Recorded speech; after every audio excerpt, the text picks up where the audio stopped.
नमस्ते, स्वागत है आप सभी का ग्रेट मंत्रा के यूट्यूब चैनल। साथियों, हम पढ़ रहे हैं बल लाइनर, चाइल्ड डेवलपमेंट और शिक्षण शास्त्र, यानी कि बाल विकास और हमारा जो साइकोलॉजी है उसमें। तो हमारा जो पहला है वह है नाटक शिक्षण के लिए विधि है, वह है सामान्य विधि। नेक्स्ट अगर हम बात करें तो हो जाएगा कि CORT की फुल फॉर्म क्या है। तो इसका हो जाएगा कॉग्निटिव रिसर्च ट्रस्ट। CORT की फुल फॉर्म है कॉग्निटिव रिसर्च ट्रस्ट। नेक्स्ट अगर हम बात करें वह है हमारा कि संवेग का तत्व नहीं है, संवेग का तत्व नहीं है, संवेग का तत्व नहीं है, वो हो जाएगा हमारा संवेदी। क्या? संवेदी, यानी कि सेंसरी। नेक्स्ट अगर हम बात करें वह है हमारा कि मनुष्य जीवन का आरंभ मूलतः घटित होता है, मनुष्य जीवन का आरंभ मूलतः घटित होता है। तो वह हो जाएगा एक कोष से, वन सेल से। नेक्स्ट अगर हम बात करें वह है कि संप्रेषण कला का विकास किससे होता है, संप्रेषण कला का विकास किससे होता है। तो उत्तर हो जाएगा हमारा, वो हो जाएगा अभ्यास से। किससे? अभ्यास से। अभ्यास से हमारा जो है संप्रेषण कला का विकास होता है। नेता होते हैं, देखो जब वो शुरू में लेक्चर देते हैं तो उनका कैसा रवैया होता है, और जब वो और आगे बढ़ते हैं तो उनका जो कम्युनिकेशन जो सिस्टम होता है वो बहुत अच्छे से काम करने लगता है, और वे बहुत अच्छे से ऑब्ज़र्व कर पाते हैं कि आखिर हमारे लिए क्या बोलना है और क्या नहीं बोलना, और कैसे बोलना है और कैसे नहीं बोलना है। नेक्स्ट अगर हम बात करें चिंतन क्या है, चिंतन क्या है, तो जो इसकी तो बहुत सी डेफिनेशन मनोवैज्ञानिकों ने दी हैं, लेकिन हम चिंतन की बात करें तो इसमें जो सबसे अच्छा जो माना गया वह है प्रतीकों का प्रयोग। प्रतीकों का प्रयोग, चिंतन क्या है? चिंतन प्रतीकों का प्रयोग है। नेक्स्ट अगर हम बात करें वह है संवेदना ज्ञान की प्रथम सीढ़ी है, संवेदना ज्ञान की प्रथम सीढ़ी है। तो वह क्या है? वह हमारी मानसिक विकास।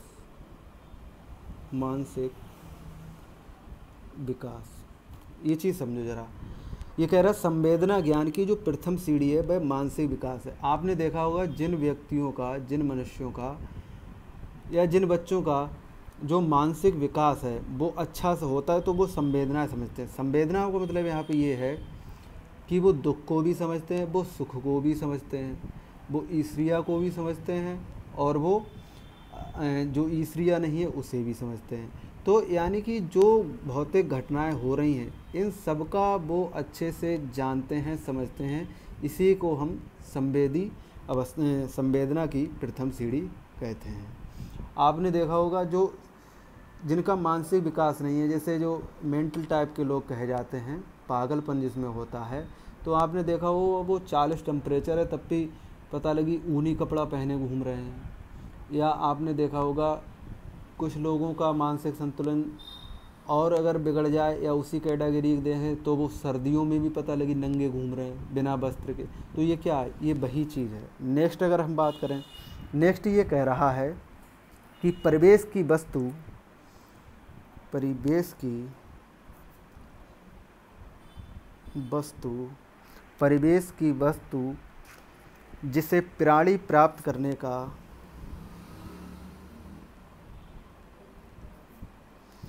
परिवेश की वस्तु जिसे प्राणी प्राप्त करने का प्रयास करता है,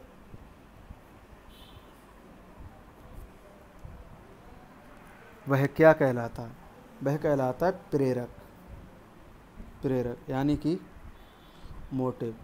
कहते नहीं है आपका मोटिव क्या है, आप इस कार्य को कर रहे हैं तो आपका उद्देश्य क्या है, लक्ष्य क्या है, ऐसी हवा में थोड़ी चल रहे हो।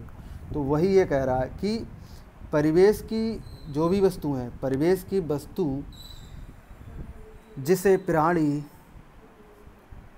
प्राप्त करने का प्रयास करता है वह प्रेरक है। दूसरी अगर हम बात करें तो कह रहा है किशोरावस्था की ऐसी आदत जिसमें स्वयं को, समझो ये चीज़ बहुत अच्छी है, किशोरावस्था की ऐसी आदत, किशोरावस्था की ऐसी आदत जिसमें स्वयं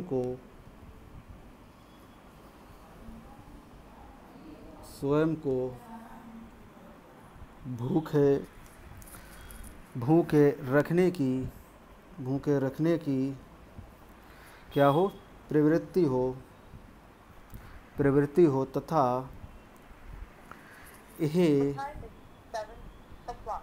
ज़्यादा लड़कियों में क्या होता है, पाई जाती है।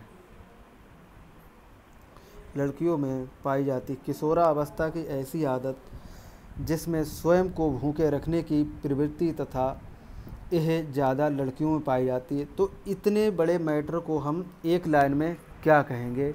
इसके लिए हम कहेंगे एनोरेक्सिया। एनोरेक्सिया जो है, एनोरेक्सिया में क्या होता है, जो लड़कियां हैं वो अपने ये किशोरावस्था में जब आती हैं तो उन्हें लगता है कहीं मैं मोटी तो नहीं हो गई, तो उनके जो साथ वाले मोटी मोटी कह के उन्हें चिढ़ाएंगे। तो इसलिए वो क्या होता है, किशोरावस्था की ऐसी आदत जिसमें स्वयं को भूखे रखने की प्रवृत्ति, तो वो अपने आप को भूखे रखने का अभ्यास करती हैं। तभी देखा होगा जो जवान लड़कियां होती हैं, माइंड ना कीजिएगा, वो ज़्यादा व्रत उपवास रखती हैं। अब ये चीज़ भी ठीक है, दो काम हो रहे हैं, एक तो ईश्वर की भक्ति भी हो रही है और दूसरा अपना जो फिज़िकल है वो उससे भी वो क्या बोलते हैं, मेंटेनेशन बनाए रखती हैं। तो इसे कहते हैं एनोरेक्सिया नर्वोसा। इसका जो पूरा नाम है वो है एनोरेक्सिया नर्वोसा। यानी कि एरोनेक्सिया जो नर्वोसा है उसमें किशोरावस्था की ऐसी आदत है जो लड़कियां अपने आप को भूखे रखने का प्रयास करती हैं या अभिवृत्ति उनमें या प्रवृत्ति पाई जाती है। दूसरा है हमारा कि जो दूरदर्शिता के लिए दिया गया शब्द, कहते नहीं है दूरदर्शिता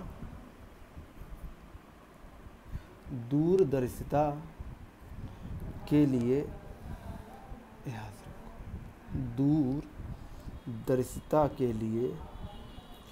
दूरदर्शिता के लिए दिया गया शब्द। अब दूरदर्शिता, जब दूर की कोई वस्तु जब हम देखते हैं तो उसमें क्या होता है, उसको हम टेलीस्कोप से देखते हैं, दूरदर्शी से देखते हैं। लेकिन यहाँ पे जो विज्ञान साइकोलॉजी की जो हमारी भाषा है उसमें ये देखो क्या कह रहा है, उसमें ये कह रहा है कि दूरदर्शिता के लिए एक शब्द में हम क्या कहेंगे, तो दूरदर्शिता के लिए जो एक शब्द है वो होता है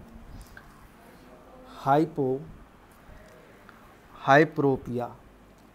ये जो हाइप्रोपिया है इसमें क्या होता है, आदमी दूरदर्शिता के लिए एक शब्द में प्रयोग किया जाता है। नेक्स्ट अगर हम बात करें तो वह है हमारा कि चिंतन की जो अवस्था है वो चिंतन प्रारंभ होने के लिए क्या आवश्यक है। चिंतन प्रारंभ होने के लिए क्या आवश्यक है। तो ये जो इसने बात कही है कि चिंतन होने के लिए क्या आवश्यक है, तो चिंतन आदमी कब करता है? जैसे अभी हमारे लिए खाने को मिल रहा है, पहनने को मिल रहा है और पॉकेट खर्चा मिल रहा है, तो हम काहे का चिंतन करेंगे? कोई समस्या तो है नहीं हमारे लिए, आराम से मौज ले रहे हैं, पढ़ रहे हैं, लिख रहे हैं, सिनेमा देख रहे हैं, और जो भी हमारे फालतू काम है, जियो रिचार्ज घर वाले करा ही रहे हैं। तो ये जब सारे हमारे कार्य होते रहते तो हमें किस बात की टेंशन, किस बात की चिंता, किस बात की समस्या? तो ये जो है चिंतन प्रारंभ कब होने के, चिंतन प्रारंभ होने के लिए क्या आवश्यक है? अब उठा के आपकी शादी कर दी, अब चिंतन होगा आपने, तो कैसे? वहाँ पे आपके लिए ये जो आपकी धर्मपत्नी आएंगी, उनके लिए भी खाने की व्यवस्था करनी है, उनके पहनने की व्यवस्था करनी है, उनके लिए सौंदर्य प्रसाधन की, कॉस्मेटिक की व्यवस्था करनी है, तो वहाँ पे एक समस्या खड़ी होगी आपके लिए मनी की, तब आप सोचेंगे। तो यही कह रहा है चिंतन प्रारंभ होने के लिए क्या आवश्यक है, तो है समस्या। इसलिए अगर समस्या आ रही है आपके पास तो आप अच्छे से चिंतन कर पाएंगे। नेक्स्ट अगर हम बात करें तो वह ये है कि व्यक्तित्व का पहला जो प्राकारात्मक जो वर्गीकरण किया वो किसने किया? व्यक्तित्व का पहला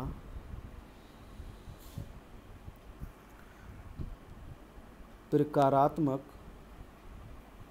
जो वर्गीकरण है वह किसने किया? तो ये जो व्यक्तित्व का जो पहला प्रकारात्मक जो वर्गीकरण है वह कैटल महोदय ने किया। लेकिन इससे पहले हमने आपने जो पढ़ा है वो किसने किया था कि व्यक्तित्व का जो सर्वोत्तम, वो यंग साहब ने किया था। नेक्स्ट अगर हम बात करें वह ये है कि जो बुद्धि का जो प्रथम पदानुक्रमक संरचना सिद्धांत है, बुद्धि का प्रथम पदानुक्रम संरचना सिद्धांत किसने दिया? तो ये जो दिया है वह है हमारे फिलियरनन।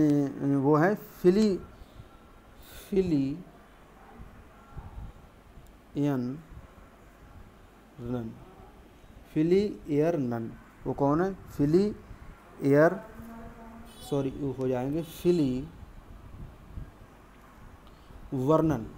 ये है सही, वो गलत हो गया है।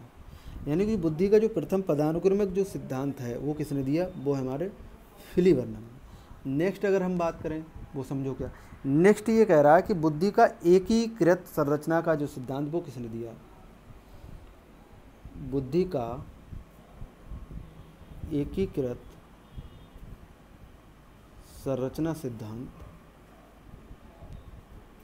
किसने दिया? तो वो हमारा दिया था जेपी गुलफोर्ड ने। नेक्स्ट अगर हम बात करें वह है बुद्धि का बुद्धिमत्ता बिंदु सिद्धांत। ये वो मैं आपके लिए बल्लान करा रहा हूँ जो आपके लिए बहुत ज़्यादा रेयर केस में कोई करा रहा होगा यूट्यूब पे, ऐसा मेरा मानना है, वरना नहीं करा रहा होगा। आप देखना क्वेश्चन में भी ये चीज़ें बहुत मुश्किल से ला के रख रहे हैं वो लोग, बुद्धि का, और निश्चित क्वेश्चन इससे फंसता है। मैं आपको दिखा दूंगा बुद्धिमत्ता बिंदु सिद्धांत जो दिया है वह किसने दिया? वह दिया स्टर्न वर्ग ने, वो है स्टर्न वर्ग। नेक्स्ट अगर हम बात करें मनोवैज्ञानिक शब्द का प्रयोग करने वाला, मनोविज्ञान शब्द का प्रयोग करने वाला जो प्रथम व्यक्ति है या प्रथम जो वैज्ञानिक है वह है रुडोल्फ गोयकल।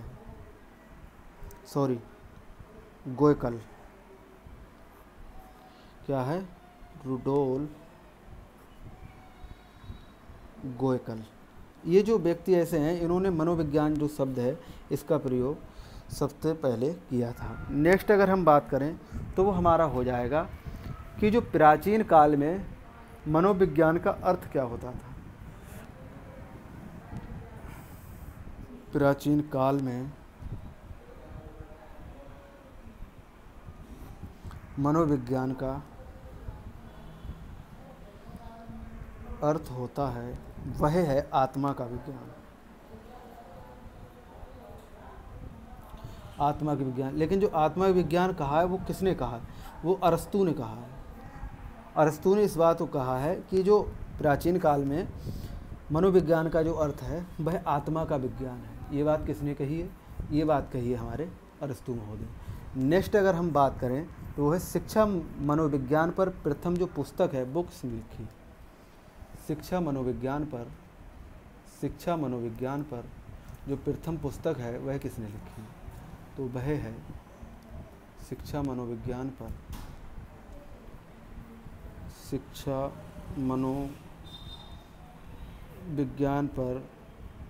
प्रथम पुस्तक किसने लिखी? वह लिखने वाले हैं हमारे थॉर्नडाइक। और ये जो पुस्तक लिखी है वो लिखी है 1903 में। नेक्स्ट अगर हम बात करें शिक्षा मनोविज्ञान पर जो प्रथम पुस्तक है वह तो लिखी है थॉर्नडाइक। नेक्स्ट अगर तो वह है कि अधिगम का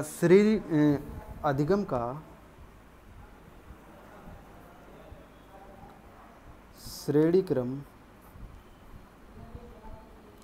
सिद्धांत है वह किसने दिया? तो ये दिया है रॉबर्ट गैने ने।